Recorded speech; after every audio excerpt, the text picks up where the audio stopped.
कालपासून जी कळमची महिला आहे, जे हे सगळे आरोपी आहेत, खून प्रकरणातले, खंडणीतले, अपहरणातले, या लोकांनी त्या महिलेचा कसा उपयोग केलेला आहे या सगळ्या खोट्या गुन्ह्यात अडकवण्याचा, त्याविषयी जर त्या महिलेची चौकशी झालेली असेल तर त्या महिलेची चौकशी काय झाली आणि तिचा आत्ता खून का झाला याविषयी सगळ्यांना कळणं खूप महत्त्वाचं आहे आणि ते कळलं पाहिजे.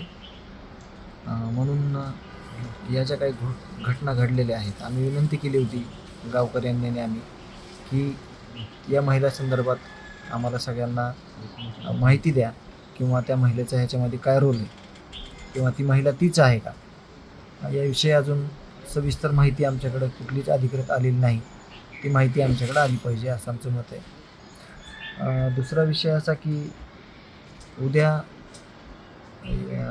उपमुख्यमंत्री अजितदादा यांना गावातील शिष्टमंडळ या गोष्टीसाठी भेटणार आहे की जे सध्या ही घटना घडल्यापासून पण या बीड जिल्ह्यामध्ये काय चाललं आहे, जेल प्रशासनात काय चाललं आहे.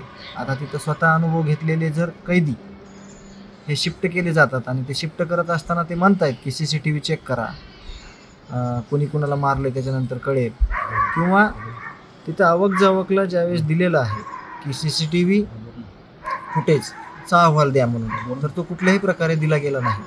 किंवा तिथं जे नवीन आरोपी जात आहेत त्यांना शिफ्ट करतायत, पण जे या खुनातले आरोपी आहेत, जे अपहरणातले आरोपी आहेत, जे खंडणीतले आरोपी आहेत ते तिथंच आहेत.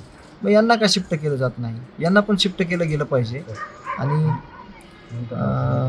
या सगळ्या गोष्टीचा जो जबाब आहे किंवा या गोष्टीचं जे काही स्पष्टीकरण आहे ते विचारण्यासाठी उद्या अजितदादा पवार यांना बीड येथे हे शिष्टमंडळ भेटणार आहे.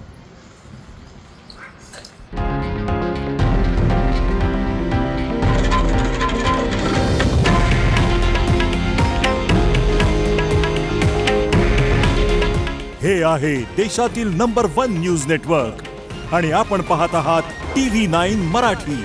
काळजी तुमची, हित महाराष्ट्राचं.